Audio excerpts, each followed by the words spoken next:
This channel does not promote any violent, harmful, or illegal activities. All content provided by this channel is meant for an educational purpose only. আর এই মুহূর্তে ভাঙরে নজর রাখতে হচ্ছে, তার কারণ ভোটের আগে আবারও উত্তপ্ত ভাঙর। বোমাবাজি, বোমার আঘাতে আহত তৃণমূল কর্মী, বাঁ হাতের খানিকটা ঝলসে গেছে বলে খবর। আইএসএফ এর দিকে অভিযোগের তীর। গতকাল রাতে বানতলা থেকে বাড়ি ফিরছিলেন ওই তৃণমূল কর্মী। চালতাবেরিয়া অঞ্চলে তখনই তাকে লক্ষ্য করে বোমা ছোড়া হয় বলে অভিযোগ। এলাকা অশান্ত করার জন্য নিজেরাই বোমা নিয়ে ঘোরে তৃণমূল, সেটা ফেটেই আহত। অভিযোগ উড়িয়ে পাল্টা দাবি আইএসএফ এর। আমার উপরে আক্রমণ হয় বোমে। প্রথমে একখানা বোম চার্জ করে, আমি পড়ে যাই। ফের ছুটে পালাবার সময় ফের একটা বোম চার্জ করে। ফোনতে ছুটা পালাবার পরে আমার ওই খালাতো ভাই আশাবুদ্দিন দোকান আছে, ওই দোকানে গিয়ে আমি ওখানে অজ্ঞান হয়ে যাই। ওখান থেকে কিভাবে জিরানগাছায় নিয়ে গেছে, রিপোর্ট করেছে না করেছে আমি ঠিক জানি না। কারা করবে? আমাদের এখানে আইএসএফরাই আছে, আইএসএফ ছাড়া আর কে করবে? আমরা টিএমসি করি, আমরা তৃণমূল করি, তৃণমূল লোক কি আর করবে? এটা নতুন করে কিছু না, এর আগের বারে ওর উপরে অ্যাটাক হয়েছিল, সেটা বামনিয়া ভিতরে আরেক জায়গায় কাবিলডাঙ্গায়, সেখানেও একবার অ্যাটাক হয়। মূলত কথা হচ্ছে আমরা টিএমসি করি, আমরা টিএমসি দলকে ভালোবাসি, আর ও টিএমসির একদম একনিষ্ঠ কর্মী, যার জন্যে যারা এখানকার আইএসএফরা আছে তারা মোটামুটি এর উপরে একটা আক্রমণ করার চেষ্টা করে বারবার। আল্লাহ পাকের লাখ লাখ শুকরিয়া, আক্রমণের মাঝখান থেকেও বেঁচে যায়। প্রথম বলি যে গতকাল রাত্রে আইএসএফ আশ্রিত সমাজ বিরোধীরা আমাদের পঞ্চায়েত সদস্যর ভাইকে মেরে দেওয়ার চেষ্টা করেছিল।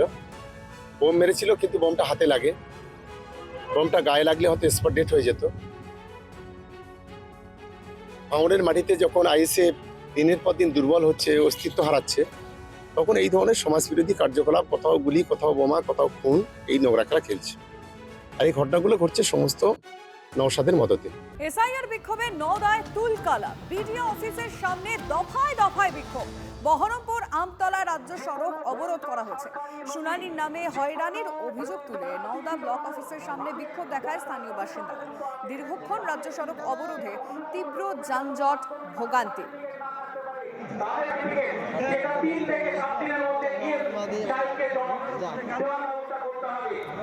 আমরা আপনাদের নওদা ছবিটা দেখাচ্ছি।